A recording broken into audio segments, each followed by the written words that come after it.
नमस्कार। रिवीजन वाली क्लास में आप सबका फिर से बहुत स्वागत है। हम लगातार रिवीजन कर रहे हैं और प्रश्न सॉल्व कर रहे हैं। मेरी पूरी कोशिश है कि आपके सिलेबस से क्लास, रिवीजन, नोट्स सब मिला करके कोई भी चीज ऐसी ना हो जो छूटे। ठीक है, तो हम आते हैं रिवीजन पे। प्रश्न संख्या 200 तक हमने सॉल्व कर लिया था। आज हम सॉल्व करेंगे 201 से। 201 से कहां तक सॉल्व करेंगे? 250 तक। तो चलिए फटाफट आते हैं। भविष्यत कहाँ के रचनाकार हैं? कौन है भविष्यत कहाँ के रचनाकार? पुष्पदंत, धनपाल, स्वयंभू या सरहपा? कौन है? धनपाल। देखो अब फटाफट आप कोशिश किया करो ना कि पहले आंसर करो। वैसे भविष्यत कहाँ के रचना? भविष्यत कहाँ जो है वो अपभ्रंश की रचना है। ठीक है, आदिकाल की रचना है। उसके रचनाकार जो है वो धनपाल है। आता है विद्यापति। 202 प्रश्न है। विद्यापति ने कुल कितने ग्रंथों की रचना करी है? कितने ग्रंथों की रचना करी है? जिसकी इसमें सभी तो प्राप्त नहीं होती है, लेकिन संख्या जो है वो मिलती है। कितनी? 16 मिलती है। एकाक जगह आपको 12 भी दिखाई दे पड़ेगी, लेकिन वो स्पष्ट नहीं है, लगभग कहते हैं। 16 संख्या जो है वो आपको यहाँ देखने को मिलती है, जिसमें से 2-3 ही जो है जो ऑथेंटिक हैं और प्राप्य हैं। ठीक है। 203 प्रश्न। श्रृंगार काव्य है, इसमें से कौन सा है जो केवल श्रृंगार काव्य है? इतनी बार हम सॉल्व कर चुके हैं कि आपको मुझे लगता है विकल्प की भी जरूरत नहीं पड़ना चाहिए, लेकिन फिर भी मैं विकल्प बोल रही हूँ। ए बीसल देव रासो, सी पृथ्वीराज रासो, बी परमार रासो, डी जयमयंक जस चंद्रिका। तो कौन है? ए बीसल देव रासो विशुद्ध प्रेमाख्यानक काव्य है। ठीक, श्रृंगार काव्य और प्रेमाख्यानक काव्य है। 204 प्रश्न। निम्नलिखित में से कौन सी रचना पुष्पदंत की नहीं है? कौन सी रचना से पुष्पदंत की नहीं है? महापुराण पुष्पदंत की है, जसहर चरियु ये भी पुष्पदंत की है, रय कुमार चरियु ये भी पुष्पदंत की है, पयूम चरियु ये सही है। पयूम चरियु जो है वो आपकी स्वयंभू की रचना है। ठीक है, पयूम चरियु, स्वयंभू, छांदस ये सब जो है, रिठणेमी चरियु ये सब जो है आपकी स्वयंभू की रचना है। अगले प्रश्न पे आते हैं। 205 बहुत आसान सवाल है। सरहपा का संबंध निम्न से किससे है? सिद्धनाथ रासो जैन किससे है? पा। सरहपा का संबंध है सिद्ध से। लेकिन एक कंफ्यूजन कहीं कहीं आ जाती है, कहीं कहीं सरहपा को नाथों के शुरुआती उसमें भी गिनते हैं। ठीक, लेकिन अगर पूछा जाएगा विकल्प के साथ, दोनों ही विकल्प में है, तो सरहपा जो है वो सिद्ध में आता है। प्रथम सिद्ध है सरहपा। 84 सिद्धों में पहला नामांकित आता है। 206 प्रश्न पे आते हैं। निम्न में से कौन सा शिलांकृत कृति है? शिलांक बहुत बार हमने सॉल्व कर लिया है, इसमें भी प्रॉब्लम नहीं आना चाहिए। कौन सा है? विकल्प ए है पाहुड़ दोहा, बी है राउल वेल, सी प्राकृतिक पैंगलम, डी वर्ड रत्नाकर। अब आप बता दे से पहले कि मैं टिक लगाऊं। सही जवाब है राउल वेल। राउल वेल जो है वो शिलांकृत कृति है, गद्य पद्य मिश्रित चंपू काव्य है, और पहली बार इसमें नक्सिक का वर्णन हुआ है। कई सारी विशेषता है जो राउल वेल की है। 207 प्रश्न पे आते हैं। शालिभद्र सूरी की रचना का नाम है? शालिभद्र सूरी किसकी, इनकी रचना कौन सी है? नेमिनाथ रास, बी भरतेश्वर बाहुबली रास, सी सुमतिगढ़ रास, डी जयमंग जस चंद्रिका। तो इसमें कौन सी रचना है? भरतेश्वर बाहुबली रास। शालिभद्र सूरी की रचना है भरतेश्वर बाहुबली रास। 205 छंद के लगभग इसमें छंद हैं। 208 अमीर खुसरो को किस नाम से जाना जाता है? विकल्प ए तूतीय हिंद, बी तोता ए हिंद, सी सितारे हिंद, डी सर हिंद। तो देखो अब आप, ये सी और डी तो बिल्कुल गलत है। अमीर खुसरो ने स्वयं को तूतीय हिंद कहा है। ठीक है, तोताए हिंद भी जिसको मान सकते हैं, बहुत लोग ने कहा कि भाई ये तूतीय हिंद, एक्चुअली तोताए हिंद है, लेकिन वह स्वयं कहते हैं कि अपने आप को तूतीय हिंद। तो विकल्प ए जो है वो सही हो जाएगा। 209 प्रश्न पे आते हैं। उपदेश रसायन किसकी रचना है? उपदेश रसायन कौन बहुत उपदेश देता है? क्या है? रचयिता कौन है इसके? जिनदत्त सूरी, जिनधर्म सूरी, शालिभद्र सूरी, धनपाल सूरी। हम जब याद किया था कि ऐसे जो दत्त है ना, संजय दत्त के नाम से अगर दत्त आप ले लो, और यदि आप मुन्ना भाई देखोगे तो उसमें वो बहुत उपदेश देते हुए नजर आएंगे, तो इस तरह के ट्रिक से हमने याद किया था भाई, दत्त जहां आएगा वहां पे उपदेश आएगा। ठीक, तो जिन दत्त सूरी जो है इसके रचनाकार है। इस तरह से कोई भी ट्रिक्स जो आपको याद रहे वो बना सकते हैं। अंतिम ध्येय क्या है? प्रश्न जो आपके सामने आए विकल्प, तो आपको याद होना चाहिए। 210 प्रश्न पे आते हैं। निम्न में से किस कवि को अपभ्रंश का वाल्मीकि कहा जाता है? किस कवि को कहा जाता है? राम काव्य लिखा है इन्होंने, अच्छा। सरहपा नहीं, राम काव्य तो इन्होंने लिखा नहीं। पुष्पदंत नहीं, इनको भवभूति कहते हैं। अगले विकल्प आते हैं सी, ये सही जवाब है। स्वयंभू, स्वयंभू को अपभ्रंश का वाल्मीकि कहा जाता है। इन्होंने पहुमचरी जो रचना है इसमें रामचरित का वर्णन किया है, राम काव्य का वर्णन किया है, इसलिए उनको भ्रंश का वाल्मीकि कहते हैं। अगला प्रश्न है 211, किस कवि को अभिनव जयदेव के नाम से जाता है? अभिनव जयदेव, मैथिल कोकिल, ये सारे रचनाकार किसका नाम है? विकल्प ए, विद्यापति को कहा जाता है अभिनव जयदेव या मैथिल कोकिल। इनकी पदों को नागिन की लहर कहा है निराला ने। इस तरह से कई सारे नाम जो है वो इनको दिया गया है। आते हैं प्रश्न संख्या 212 पे। निम्न में से कौन सी रचना व्याकरण ग्रंथ है? व्याकरण ग्रंथ है। जब हम लोगों ने हिंदी का आदिकालीन गद्य पढ़ा था तो 3 पुस्तक उसमें मोस्ट इंपॉर्टेंट पढ़ी थी। उसमें हमने पढ़ा था कि एक व्याकरण ग्रंथ है, कौन सा है वो? विकल्प है आपके ए, कीर्ति पताका, बी, चर्यापद, सी, उक्ति व्यक्ति प्रकरण और डी, वर्ण रत्नाकर। जिसमें सी, उक्ति व्यक्ति प्रकरण जो है वो व्याकरण ग्रंथ है। वर्ण रत्नाकर एक कोश ग्रंथ है। ठीक है, ये दोनों जो गद्य की रचनाएं हैं, आदिकालीन गद्य की रचनाएं, उसमें महत्वपूर्ण है। 213 प्रश्न आता है, प्रबंध चिंतामणि के रचयिता का नाम क्या है? प्रबंध चिंतामणि, दामोदर कवि नहीं, रोड़ा कवि नहीं, इनकी तो राउल रचना, कवि आसुक की रचना भी नहीं है। मेरुतुंग, मेरुतुंग इसके सही जवाब। मेरुतुंग की प्रथम प्रबंध चिंतामणि, जैन साहित्यकार हैं ये सब।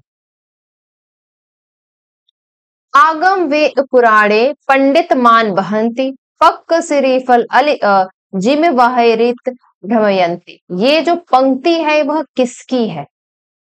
कठिन है थोड़ा सा, क्योंकि ये पंक्ति जो है आपको नई देखनी पड़ेगी। इसी की जैसे मिलती जुलती पंक्ति अगर आप देखोगे तो सरहपा की आती है, लेकिन ये नहीं है।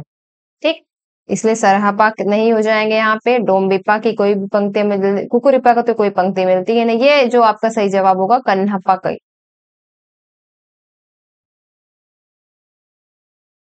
अगला प्रश्न आएगा, रचना काल की दृष्टि से निम्नलिखित कवियों का सही अनुक्रम लिखिए। देखिए सही अनुक्रम क्या हो जाएगा? ये प्रश्न रिपीटेड है, आ चुका है। पहले आपके आ जाएंगे स्वयंभू, ठीक है, ठीक है। दूसरे नंबर पे हैं पुष्पदंत, स्वयंभू के बाद आते हैं। तीसरे नंबर पे आपके यहाँ पे अद्धमाड़, और चौथे नंबर पे आ जाएंगे हेमचंद्र। ठीक है, तो पहला कहाँ है विकल्प? स्वयंभू पहले नंबर पे यहाँ है। ये तो इससे भी आपको जवाब मिल ही जाता, लेकिन फिर भी हम देख लेते। स्वयंभू, पुष्पदंत, अद्धमाड़, प्रेमचंद, विकल्प सी सही है। आते हैं अगले प्रश्न पर। प्रश्न संख्या 216, डिंगल कवियों की वीर गाथाएं, निर्गुणिया संतों की वाड़ियां, कृष्ण भक्त या रागानुगा भक्ति मार्ग के साधकों के पद, राम भक्त या वैधि भक्ति मार्ग के उपासकों की कविताएं, सूफी साधना से पुष्ट मुसलमान कवियों के तथा ऐतिहासिक हिंदू कवियों के रोमांस और रीति काव्य, ये छह धाराएं अपभ्रंश कविता का स्वाभाविक विकास है। 6 बताया गया है। पहला तो डिंगल कवियों की वीर गाथा है, निर्गुणियों संतों की वाड़ियां, कृष्ण भक्ति रागानुगा भक्ति मार्ग, तीसरा हो गया। चौथा हो गया राम भक्ति या वैदिक भक्ति मार्ग।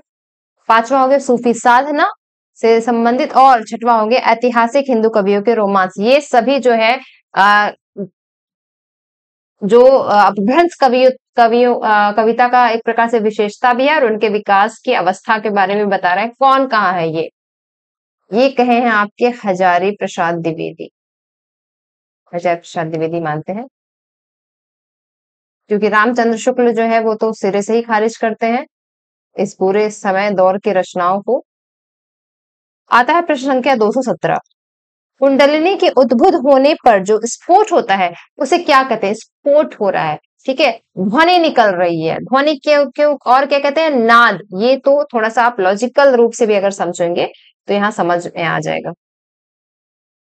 218 निम्नलिखित रचनाओं को उनके रचनाकारों के साथ सुमेलित करिए। गुड, अभी हमने पढ़ा आपका प्रबंध चिंतामणि हमने अभी देखा, जस्ट सॉल्व किया है। मेरू तुम आगे आपका जयमैंग जस चंद्रिका जो है रचनाकार किसके हो जाएंगे। पहले तो देखो हमें ए विकल्प से क्या मिलता है, ए का दो, ए का दो, यहाँ ए पे भी आता है, ए का दो सी पे भी आता है। ठीक है, अब आते हैं हम रण मल्ल छंद, किसकी रचना है, श्रीधर की रचना है। ठीक, अब हम इसमें देखते हैं कि क्या अब मिलता है, ए का दो यहाँ पे था और सही पे था। अब बी का एक कहाँ है, बी का एक यहाँ पर है और कहीं बी का एक नहीं है। ठीक है, तो इस हिसाब से तो हम विकल्प सही, ए सही हो जाएगा जिसकी प्राप्ति हमने कर ली है। हम देखते हैं आगे, सी का हो जाएगा भट्टिकेदार रासो काव्य की रचना, जयमंग चंद्रिका का मधुकर कवि। तो ये जो आपका ऑप्शन जो है इसमें सही हो जाएगा। ठीक है, आते हैं 219 प्रश्न पे। पुरुष परीक्षा किस कवि की रचना है। पुरुष परीक्षा विद्यापति की रचना है, संस्कृत भाषा में लिखी गई रचना है ये। विद्यापति की कुल 16 रचना है जो वो मिलती प्राप्त होती हैं। 220 निम्नलिखित में से कौन सा विद्वान पृथ्वीराज रासो को सर्वथा अप्रमाणिक मानने वाले में शामिल नहीं है। यहाँ क्या पूछा है, नहीं है। ठीक है, तो आपके विकल्प हो जाएंगे, ए इन्होंने जो है वो अप्रमाणिक ही माना है। वूलर तो पृथ्वीराज विजय के हिसाब से इसको अप्रमाणिक मानते हैं। गौरी शंकर ओझा ने भी अप्रमाणिक माना है। मोहनलाल विष्णुलाल पांड्या जो है इन्होंने इसको अप्रमाणिक नहीं बल्कि प्रामाणिक माना है। तो इसका विकल्प सही हो जाएगा बी, वो सही हो जाएगा। 221 प्रश्न पे आते हैं, सुमेलित करना है। देखो इस तरह के प्रश्न आते हैं तो वैसे भी मन खुश हो जाता है, लगता है थोड़ा तो काम बन ही गया। राउलवेल कवि रोडा, रोडा कवि। कुमार रासो दलपति विजय।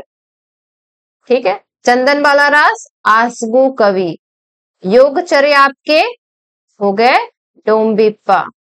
तो इस हिसाब से आपका विकल्प कौन सही हो जाएगा, ए का हमने लगाया है 4, ए का 4 कहाँ है, बी। देखो ऐसे भी हमें आंसर, इसका आंसर इसीलिए अच्छा लगता है कि दो भी आप अगर आपको आ गया तो आंसर के निकट आप पहुंच जाते हैं। 222 कीर्ति लता किस प्रकार की रचना है। सोचने की जरूरत ही नहीं है, कीर्ति लता किसके, अवहट्ट है। ठीक है, पदावली क्या है, मैथिली है। कीर्ति पताका अवहट्ट है। बाकी सारी रचनाएं इनकी क्या है जो प्राप्त होती है, वो संस्कृत में है। 223 आदिकाल में किस कवि ने अवहट्ट भाषा में रचना करी है। अवहट्ट भाषा में रचना करी है आदिकाल में, जो विकल्प में हूं। ठीक, अमीर खुसरो खड़ी बोली में रचना करते थे। कुतुबन ये सब तो अवधि के रचनाकार हैं। ठीक है, मंजन अवधि के रचनाकार है, भक्ति काल के भी रचनाकार है। अब्दुल रहमान इसका सही जवाब हो जाएगा। एक तो ये आदिकाल के है, दूसरा ये अवहट्ट में रचनाएं करते थे। 224 प्रश्न आदिकाल को अन्य किस नामों से जाना जाता है। बिल्कुल सोचने की जरूरत नहीं होना चाहिए। वीर गाथा काल, इसके साथ ही आपको आदिकाल के अन्य नाम भी तुरंत स्मृत होने जाने चाहिए। ठीक है, कि चारण काल, सिद्ध सामंत काल, बीज वपन काल, संधि काल, अरे संक्रमण काल, तमाम जो नाम है वो और किसने नामकरण किया है उसका ये भी। 225 प्रश्न अब कालक्रम के हिसाब से फिर से हमें बैठाना है। पहले आते हैं सरहपा, हमने जैसा कि देखा है सरहपा जो है वो सबसे पहले नंबर पे है। दूसरे नंबर पे सरहा पहले हो गए और दूसरे नंबर पे हो जाएंगे आपके गोरखनाथ। तो कहाँ हो गया गोरखनाथ, ये दूसरा। ठीक है, तो पहले हम देख ही लेते हैं कि पहले नंबर पे ये, दूसरे नंबर पे ये विकल्प और कहाँ पर है, सरहप्पा गोरखनाथ। ये विकल्प सी सही हो जाएगा। सरहप्पा, गोरखनाथ, हेमचंद और सोम प्रभु सूरी, ये इनके क्रम है। आल्हा किस ऋतु में गाया जाता है। आल्हा बहुत प्रचलित है हम कि आल्हा गाया जाता है, और खासकर जब आल्हा खंड की बात करते हैं तो उसमें भी जो ऋतु का वर्णन है वो कौन सा है, वर्षा ऋतु। वर्षा ऋतु में आल्हा गाया जाता है। अब फिर से सुमेलित करिए। आसान प्रश्न, खुमार रासो दलपति विजय, परमाल रासो जगनिक, विसल देव रासो नरपति नाल, पृथ्वीराज रासो आपके चंद्रबरदाई। तो ये हो जाएगा विकल्प, आप सही लगा लेंगे। ए विकल्प सही है उसके हिसाब से। अब 227, किन रचनाकारों की भाषा को संधा भाषा कहा जाता है? संधा भाषा किसको कहते हैं? सिद्धों की भाषा को संधा भाषा कहते हैं, लेकिन यहाँ पे सिद्ध अकेले नहीं दिया है, बौद्ध एवं सिद्ध दिया है, तो बौद्ध एवं सिद्ध की भाषा को संधा भाषा कहते हैं। अगले प्रश्न पे आते हैं, 229 प्रश्न, इन रचनाओं को उनकी काव्य भाषा के साथ सुमेलित कीजिए। ठीक है, आते हैं, पहले हम आते हैं विजयपाल रासो पे। विजयपाल रासो की भाषा क्या है? अपभ्रंश है। अब इसको जब शुक्ल जो है वो अलग करते हैं इसे। कीर्तिलता की भाषा क्या है? कीर्तिलता की भाषा है आपकी अवहट। कहाँ गया अवहट? क्या विकल्प में नहीं है? अवहट विकल्प में तो नहीं है, तो इसको हम लिख देते हैं अवहट यहाँ अलग से। खुसरो की पहली क्या है? वह हिंदवी, खड़ी बोली हिंदवी में है। और चर्या गीत जो है वो आपका संधा भाषा में है। सिद्ध है ना, ये संधा भाषा में लिखते हैं। मुझे लगता है यहाँ पे मैथिली विकल्प दिया है, लेकिन ये मैथिली में तो था नहीं। यहाँ पे अगर पदावली होता तो यह विकल्प इससे मैच हो जाता। तो ऐसे प्रश्न कंफ्यूजन भरे आ सकते हैं। ऐसे प्रश्नों का या तो ये फायदा होता है कि सबको नंबर मिल जाते हैं, या प्रश्न हटा ही दिए जाते हैं। तो 27 प्रश्न पे आते हैं, 12 बरस लो कुकुर जीवे और 13 लो सियार, वर्ष 18 छत्री जीवे आगे को जीवन धिक्कार। ये वीर रस से भरी जो रचना है वो किसकी है? हम जानते हैं रासो ग्रंथ में जो वीर रस की रचना है वह परमाल रासो की है। परमाल रासो जो है वो सर्वाधिक, सभी रासों में सर्वाधिक वीरता पूर्व जो है परक ग्रंथ है। 231 प्रश्न पर आते हैं, आदिकालीन साहित्य में वीर रस की रचनाओं में किस भाषा का प्रयोग? वीर रस देखो किस भाषा का प्रयोग किया है? पिंगल नहीं, बड़ी कोमल भाषा है। बुंदेली नहीं, प्राकृत नहीं, डिंगल। डिंगल कैसी है? राजस्थानी अपभ्रंश, इसको गर्व दर्प की भाषा भी कहते हैं। और हम ये जानते हैं ज्यादातर जो रासो काव्य है उसमें इसी भाषा का, डिंगल भाषा का यूज हुआ है। आते हैं 232 पे, शब्दानुशासन के लेखक कौन है? हम शब्दानुशासन को हम लोग पढ़ते ही पूरा नाम इस तरह रहते हैं, हेमचंद शब्दानुशासन। शब्दानुशासन का नाम अलग से पढ़ा ही नहीं, हेमचंद शब्दानुशासन। ठीक है। खालिक बारी किसकी रचना है? खालिक बारी रचना है आपके अमीर खुसरो की। ये भी एक कोश ग्रंथ है। और एक कोश ग्रंथ कौन सा है? वर्ण रत्नाकर। देखो ये सारे जब पढ़ो ना तो ये सब चीजें दिमाग में एकदम कैलकुलेट होकर के गुजरनी चाहिए, क्योंकि ये बड़े आसान प्रश्न हैं जो हम सॉल्व कर रहे हैं। और इस तरह के प्रश्न आपको एग्जाम में जरूर उसमें त्रुटि होती है। आप कठिन प्रश्न गलत करके नहीं आओगे जल्दी, आसान प्रश्न जरूर गलत हो सकता है। अपभ्रंश को पुरानी हिंदी किसने कहा है? पुरानी हिंदी किसने? चंद्रधर शर्मा गुलेरी ने ही पुरानी हिंदी नाम दिया है। अब इसे पूछा है प्रश्न संख्या 235 से पूछा है, कौन सा युग्म गलत है? आप बताएं कौन सा युग्म गलत है? क्या बीसल देव रासो, कुमार रासो और विजयपाल रासो या परमाल रासो? तो गलत कौन सा विकल्प है इसमें? जो सॉरी संगत कौन है, सही कौन सा है इसमें? बाकी सब गलत है। बीसल देव रासो नरपति नाल है, कुमार रासो का कौन है? दलपति विजय है, जबकि विजयपाल रासो का नल्ल सिंह है। और परमाल रासो के कौन है? परमाल रासो के जगनिक है। तो इसमें सही जवाब कौन हो जाएगा? ए। राउल वेल किसकी रचना है? कवि रोडा की शिलांकृत कृति है, नक्सिक का वर्णन है, गद्य पद मिश्रित चंपू काव्य है। रासो शब्द की उत्पत्ति रसायन से कौन मानता है? रसायन से कौन मानता है? आपके कई शब्दों से माना गया है। रसायन से आचार्य रामचंद्र शुक्ल, और आपके हजाय प्रसाद द्विवेदी वो किसे मानते हैं? वो रासक से मानते हैं, और वो सर्वथा जो है वो ज्यादा संगत माना गया है।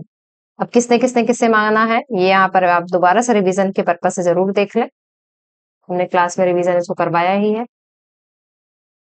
238, आदिकालीन रचनाओं का सही अनुक्रम कौन सा है? कौन पहले लिखी गई, कौन बाद में लिखी गई?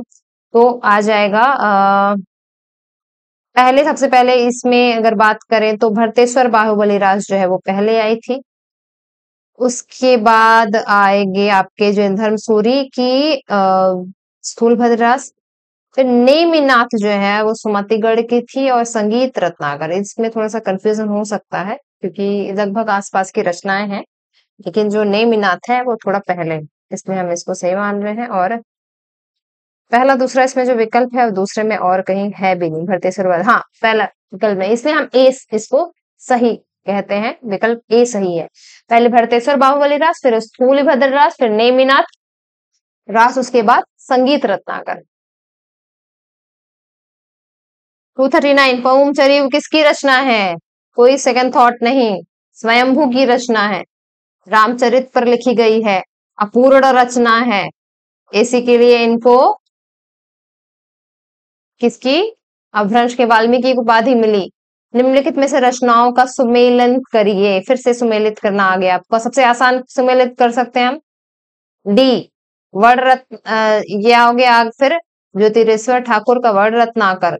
नरपति नाल के रचनाकार किसके रचनाकार है? सही है। दामोदर भट्ट किसके रचनाकार हैं आपके? दामोदर भट्ट आ जाएंगे, कहाँ गया ये, उक्ति वित्त प्रकरण, ये भी सही है, हो गया ये। देखिए पहला है ए का 4, ये कहां पर है? ए का 4 है विकल्प ए में, तो इस हिसाब से ए विकल्प सही हो जाएगा। 241 पुष्पदंत किस शताब्दी के रचनाकार थे? 8वीं नहीं, उसके बाद आते हैं वो, लगभग 7वीं, तो और पहले हो गया, 10वीं सदी के रचनाकार थे। ठीक है, विकल्प 11 भी गलत है, तो 10वीं सदी के रचनाकार थे, विकल्प सी सही है। इसका डिटेल आप यहाँ पर देख सकते हैं। अगला प्रश्न है, दोहा कोश किसकी रचना है? दोहा कोश किसकी रचना है? दोहा कोश और चर्यापद, दो रचनाएं हैं किसकी? सब सरहपा की। ठीक है,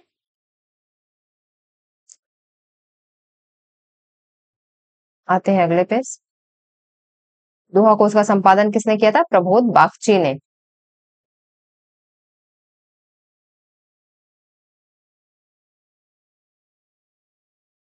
टू 43 रचना काल के दृष्टि से कृतियों का सही अनुक्रम, ये इस तरह के प्रश्न यूजीसी नेट में बहुत पूछता था, अभी पूछता है। देखो लास्ट में तो आपका यही आ जाएगा, वर्ण रत्नाकर, जो कि मुझे लगता है सभी में वही दिया है। उस सबसे पहले रचना है कुवलय माला। अब कुवलय माला वर्ण रत्नाकर किसी और विकल्प में भी है, पहले बाद में, ये दोनों का क्रम जो है वो थोड़ा सा कंफ्यूजन है, तो कुवलय माला कहीं और पहले नहीं है। इस हिसाब से जब हम देखेंगे तो ये प्रश्न आसान तो पड़ता ही है। कुवलय माला पहले नंबर पे, दूसरे नंबर पे आ जाएगी राउलवेल, तीसरे नंबर पे आ जाएगा उक्ति व्यक्ति प्रकरण। उक्त व्यक्ति प्रकरण जो है वो लगभग 12वीं सदी में आती है। ठीक है, और वर्ण रत्नाकर 14वीं सदी में, कुवलय माला जो है वो 8वीं सदी में। राउलवेल का एग्जैक्ट मुझे याद नहीं आ रहा, देखिए यहाँ पे तो लिखा तो है, हाँ लिखा है यहाँ पे 10वीं सदी में। ठीक है, तो विकल्प ए सही हो जाएगा। 244 प्रश्न है, निम्नलिखित में कवियों को उनके कृतियों के साथ सम्मिलित करिए। देखो इतने आसान प्रश्न अगर आने लगे तो फिर कितना अच्छी बात है ना। स्वयंभू, पुष्पदंत, पुष्पदंत की रचना कहाँ है? महापुराण। ठीक है, अब्दुल रहमान की कौन सी रचना है? संदेश रासक। शबरपा की रचना है चर्यापद। राउलवेल किसकी रचना है? कविरोड रोडा की। सरहपा का संबंध किससे है? सरहपा का संबंध सिद्ध साहित्य से है, ये रिपीटेड प्रश्न है आज की डेट में। 246 अपभ्रंश का मुख्य छंद कौन है? अपभ्रंश का मुख्य छंद क्या है? जब अपभ्रंश करने से दोहा, दूहा का बोध होता है, दोहा का है, तो दोहा जो है वो अपभ्रंश का मुख्य छंद हो जाएगा। परमार्थ प्रकाश के रचनाकार कौन है? परमार्थ प्रकाश योग सार, इसके रचना कौन है? जोइंदु योगिंदु, दोनों ही नाम मिलता है, उनकी दो रचनाएं ज्यादा फेमस है, परमार्थ प्रकाश और योग सार। काल के अनुसार निम्नलिखित कृतियों का सही अनुक्रम क्या है? पहले कौन आ जाएगी, बाद में कौन आ जाएगी, हमें ये देखना है। हम जानते हैं कि पहले जो आता है वो सिद्ध साहित्य आता है, उनकी रचना जैन साहित्य आता है, उसकी रचना है आपका पौम चरियो, पहले नंबर पे आ जाएगी। पौम चरियो जो है वो पहले नंबर पे है। ठीक है, इसके बाद तो हिसाब से विकल्प सी ही आपका सही हो जाएगा, क्योंकि पौम चरी जो है वो पहले नंबर पे है, फिर आपका कुमार रासो, फिर बीसल देव रासो, उसके बाद चंद्रमला रास। 249 सबरस के रचनाकार कौन है? अब थोड़ा सा दक्षिणी हिंदी के आगे, सबरस के रचनाकार कौन है? मुल्ला वजही। दो रचनाकार तो ज्यादा ही मिलते हैं इस समय के, मुल्ला वजही जो है वो सबरस के रचनाकार है। हठ योग किससे प्रभावित है? हठ योग किसका है? नाथ पंथ का, जिसमें ह जो है वो सूर्य और ठ जो है वो चंद्र, इसको मान के इसके श्वास जो है वह बात करते हैं। तो ये हो गया आपका 250 प्रश्न। 50 प्रश्न जो है वो आज हमने अभी कंप्लीट कर लिया है। तो आज के क्लास में हम इतना ही करते हैं। अब शेष हम मिलेंगे कल अगले 50 प्रश्नों के साथ। ठीक है, तो आप सभी प्रश्न सॉल्व करते रहे, जहां से मिले जो भी मिले हर तरीके से प्रश्न उठा लीजिए और उसे सॉल्व करना शुरू कर दीजिए। ठीक, तो फिर मिलते हैं। शुभकामनाएं।